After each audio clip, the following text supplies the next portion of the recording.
আজকে আবার একটা নতুন টাইপের একটা ভিডিও করছি। তো আমার যেটা মনে হয় বাস্তবিক দিক থেকে এবং সমাজে বলতে পারেন একটা সোশ্যাল অবজারভার বলতে পারেন, তো সেই সোশ্যাল অবজারভার হিসাবে ভিডিওগুলো করছি। তো আজকের ভিডিওর বড় বড় title marriage market and government job. তো আমাদের দেশে আমাদের দেশে বলতে আমাদের দেশ বাংলাদেশ বা পাকিস্তান, এই বিশেষ করে এই তিনটে দেশে ম্যারেজ মার্কেট একদম আর কি পুরোপুরি গভর্নমেন্ট জবের সাথে সম্পূর্ণ পরিমাণে রিলেটেড।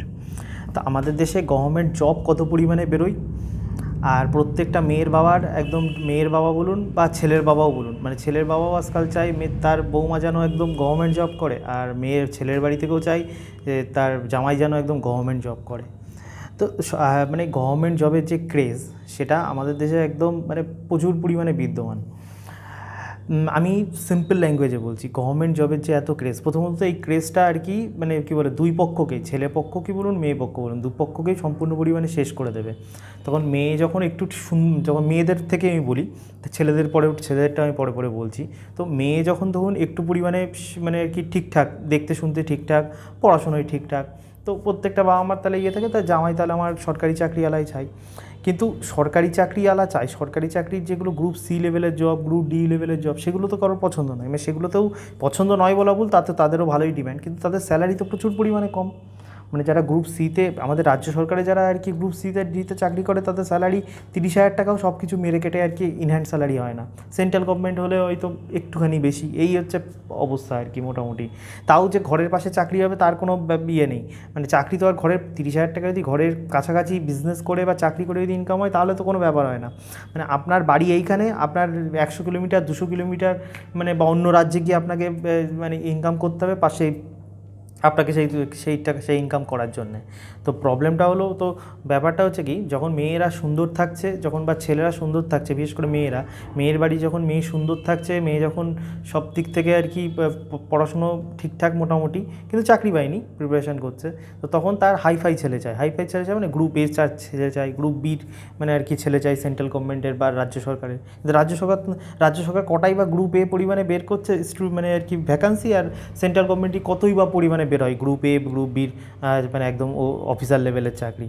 তারপরে কি হচ্ছে, মেয়ের আর কি প্রথমে 25 বছরে না করছে, 26 বছরে না করছে, তার পছন্দ মেয়েটা ধরুন এইখানে, তার ছেলে চাই এইখানে, দুজনের সেম লেভেলে হোক, একটা ছেলের কিন্তু কখনো সেম লেভেলের বা নিচু লেভেলের মেয়ে হলেও তাদের কোনো অসুবিধা নেই ম্যাক্সিমাম ক্ষেত্রে, কিন্তু মেয়ে যদি এইখানে হয়, তার ছেলে চাইবে এইখানে।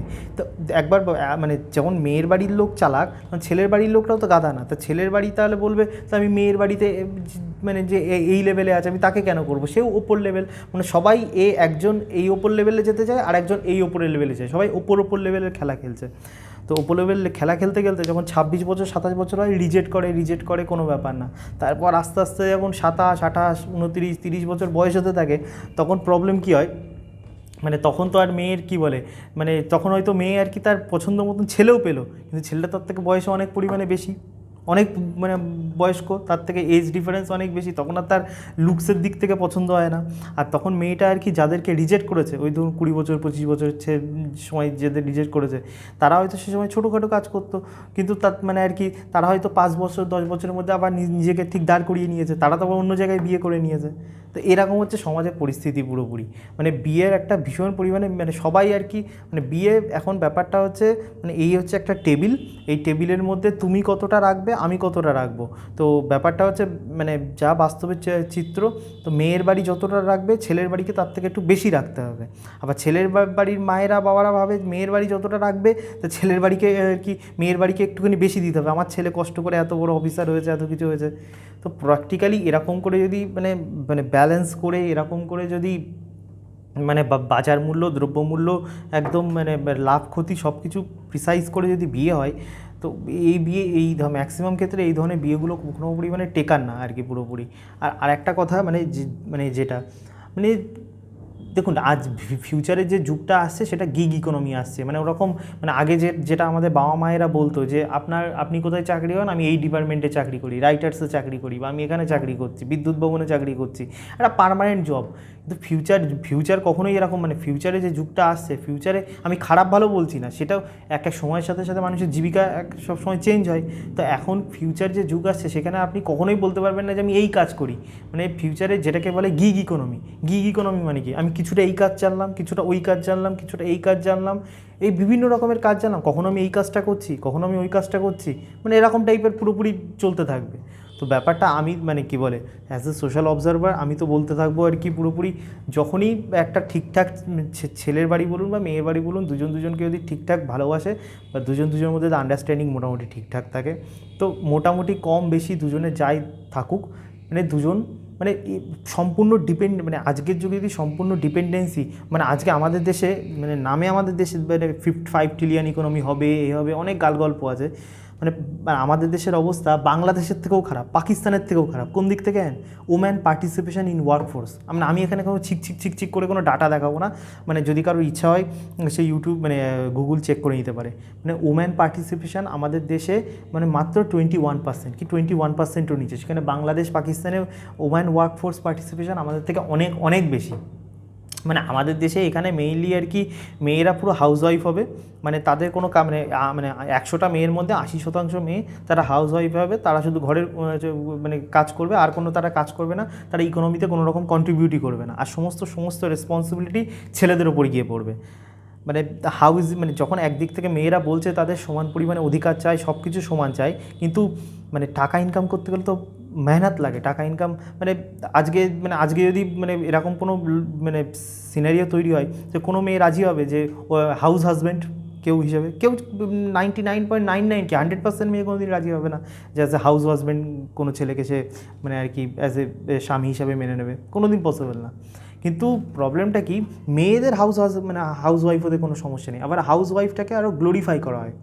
তো প্রবলেমটা হলো মানে এখনকার আমি হাউস ওয়াইফ জিনিসটাকেও খারাপ বলছি না, আমাদের মা ঠাকুমারা কত পরিমাণে তো হাউস ওয়াইফ সবাই আছে পুরোপুরি, কিন্তু প্রবলেমটা হলো আমি হাউস ওয়াইফও হব, কিন্তু হাউস ওয়াইফ হওয়ার যে রেসপন্সিবিলিটি, সেই রেসপন্সিবিলিটিগুলোও আজকাল কেউ নিতে চাইছে না আর কি। মানে হাউস ওয়াইফের রেসপন্সিবিলিটি কি, রান্না বান্না থেকে শুরু করে সংসার সামলানো থেকে শুরু করে, সেটা তাদের কাছে অতিরিক্ত। মানে তাহলে একটা মানুষ মানে ভাবুন যে ছেলেটা সারাদিন ধরে পরিশ্রম করছে, পুরোপুরি সরকারি চাকরি করুক বেসরকারি, সব কিছুতে আজকাল পরিশ্রম আছে, তো সেই ছেলেটা পুরো 24 ঘন্টার মধ্যে 7-8 ঘন্টা 10 ঘন্টা 12 ঘন্টা রোগড়ে আসছে পুরোপুরি, বসের খিস্তি খেয়ে, তারপরে বিভিন্ন রকমের কাজ করে। তা ছেলেটার এনার্জি তো মানে এনার্জির প্যারামিটার যদি এতটা থাকে, তো মানে একদম মানে সকালে গিয়ে অফিসে গিয়ে বাড়িতে আস্তে আস্তে ছেলেটার এনার্জি প্যারামিটার এইটুকু ব্যাটারিতে চার্জ থাকে। তার যে মেয়েটা, সে তো বাড়ি কোনো কাজ করে না, সে তো ঘরে বসেই থাকে, ঘরে বসে মানে একটুখানি, এখন তো ম্যাক্সিমাম লোকেদের বাড়িতে কাজের লোকও থাকে, হয় কাজের লোক রান্না করে দিচ্ছে, একটু হুটুমুটু করলো, সিরিয়াল দেখলো, এই করলো, কিন্তু ছেলেটা যখন বাড়িতে আসছে আর ছেলেটার এনার্জি ব্যাটারি লেভেল এনার্জি এইটুকানি, আর মেয়েটার তো ব্যাটারি লেভেলে এনার্জি এতটা পরিমাণে আছে সেই বাড়ির ঘরের বউয়ের, তাহলে ভাবুন দুটোর যদি এনার্জি লেভেল সেম না হয়, তো তাহলে আজকের যুগে ম্যারেজ টিকবে কী করে? মানে আগেকার যুগে কী ছিল, আগেকার যুগে আর কি মানে বাড়ির মেয়েরাও আর কি সম পরিমাণে পরিশ্রম করতো সংসারে, তাদের প্রচুর পরিমাণে হার্ডওয়ার্ক করতে হতো, এবং বাড়ির ছেলেদেরও প্রচুর পরিমাণে হার্ডওয়ার্ক করতে হতো। তারপর তারা যখন একসাথে রাত্রেবেলায় মানে আর কি পাশে আসতো, তখন দুজনে এনার্জি লেভেল সেম থাকতো। আর এখন ক্ষেত্রে মানে কী বলে সমাজে এখন সবথেকে কী বলে, যদি মানে বিয়ে যে পরিমাণে বিচ্ছেদ হচ্ছে, যে পরিমাণে হচ্ছে, তার one of the greatest reason হচ্ছে দুজনে এনার্জির মিসম্যাচই হচ্ছে না। মানে ছেলের ডিম্যান্ড মানে মেয়ের থেকে অনেক বেশি, মেয়ের ডিম্যান্ড ছেলের থেকে অনেক বেশি, ডিম্যান্ডের মিসম্যাচ, এনার্জির মিসম্যাচ। আর তার সাথে তো সরকারি চাকরির যে ডিম্যান্ড আর কি পুরোপুরি, তো সরকারি চাকরি জামাই যারা খুঁজছে মেয়ের বাড়িতে, সেই স্বপ্ন মানে কি বলে মানে স্বপ্নই থেকে যাবে পুরোপুরি। রাজ্যের অবস্থা দেখছেন তো পুরোপুরি একদম চারিদিক থেকে। তো আপনার সরকারি জামাই মানে কি বলে কেউ মানে 1000টায় একটা কি লাখে একটা একজন পাবে আর কি সরকারি আলা জামাই। তো মানে আর কি ব্যাপারটা এরকমভাবে না দেখে চিন্তাভাবনাটা আমাদের মানে এই যে জিনিসটা আসছে সরকারি জামাই চাই, এটারও একদিন কি বলে সময়ের সাথে সাথে সব কিছু চেঞ্জ হয়, আবার কি বলে মানে কিছু বছর পরে আবার মানুষ বুঝতে পারবে, আবার ব্যাপারটা নিউট্রালিটি হয়ে যাবে। কিন্তু প্রবলেমটা হচ্ছে এখানে মানে এরকম তো না শুধু ছেলেরা প্রবলেম ফেস করছে, মেয়েদেরও প্রবলেম ফেস করছে। প্রচুর মেয়েরা আর কি মানে মানে মানে কী বলে প্রথমে যখন ইয়াং ছিল তখন আর কি ছেলে রিজেক্ট করতে করতে এখন এমন অবস্থা হচ্ছে ছেলেই পাচ্ছে না, তখন তার একটা অদ্ভুত টাইপের ডিপ্রেশনের পেশেন্ট পুরোপুরি হয়ে যাচ্ছে। আর আমরা যতই বলি we love to be single, আমরা সিঙ্গেল থাকবো, আমরা সারা জীবন সিঙ্গেলে কাটাবো, এটা শুনতে যতটা ভালো লাগে, বাস্তবে হিউম্যান সিভিলাইজেশন কখনো এইভাবে তৈরি হয়নি যে সিঙ্গেল আমরা পুরোপুরি এইভাবে থাকবো। এটা নিয়ে আমি পরে নেক্সট কোনো দিন ভিডিও বানাবো যে হোয়াই যখন আমাদের জীবনে সাকসেস পাওয়াটাও যেমন আমাদের জীবনে ইম্পর্টেন্ট, মানে লাইভলিহুডের জন্য, তেমন জীবনে একটা অপোজিট জেন্ডারকে পাশে পাওয়াটাও ততটাই বেশি ইম্পর্টেন্ট। কোনো ভারত মানে এখন বেঁচে থাকতে গেলে আমাদের সিভিলাইজেশনে সব কিছু ইম্পর্টেন্ট। কোনটা না, আপনি যদি বলেন সারাদিন ধরে কাজ করব, আমি কোনো ভালো মন্দ খাবার, হেলদি খাবার দাবার খাবো না, এটা কতদিন সাস্টেনেবল? 1 বছর সাস্টেনেবল, 2 বছর সাস্টেনেবল, কোনো না কোনো দিন তো শরীরের যে মানে বাঁধ ও তো ভেঙেই যাবে। কোনো না কোনো দিন শরীর তো সিগন্যাল দিয়ে দেবে যে আমার দ্বারা এবার বাপু সম্ভব না, এবার তুই দেখে নে। তো ব্যাপারটা হচ্ছে মেয়েটা কি মানে একটা মোটামুটি দুইবারই সেম লেভেলে আশেপাশে আসলে মানে দুজনকে বিয়ে দিয়ে দাও, আর এই বিয়ের পিছনে আড়ম্বরপূর্ণ খরচা না করে দুজনে যাতে কোনো বিজনেস করতে পারে তার জন্যে দুটো ফ্যামিলি সাহায্য করুক, তারপর দুজন টুকটুক করতে করতে আস্তে আস্তে দুজনের ফিউচার গ্রো করবে। কিন্তু দুজনেই যদি একদম মানে দুই বাড়ির থেকেই যদি সমাজে সবাই একদম কী বলে একদম প্রথম থেকেই মানে বয়স 25 বছর বা 30 বছরে বিয়ে হলো তখনই যদি তাদের একদম প্রি ক্যালকুলেশন থাকে যে এত পরিমাণে ব্যাঙ্ক ব্যালেন্স, এত পরিমাণে, এটা কোনো দিন হওয়ার নয় আর কি পুরোপুরি। মানে এরকম calculation, life is not a calculation. লাইফে কিছুটা ভাগ্যের ওপরে ছাড়তে হবে, কিছুটা নিজের মেহনতের ওপরে রাখতে হবে, আর কিছুটা আর কি ভগবানের উপর বিশ্বাস রাখতে হবে। এরকম যে সমস্ত কিছু ক্যালকুলেশন করে সবাই সব কিছু করে, তো যেরকম হচ্ছে আর কি পুরোপুরি মানে আর কি এরকম ডিপ্রেশন চারিদিক থেকে, অ্যাংজাইটি, তারপরে আবার সাইকোলজিস্টকে দেখিয়ে আর কি নিজের ব্রেন বিভিন্ন রকমের পিলস খেয়ে ঘুমানো, এরকমই হতে থাকবে আর কি।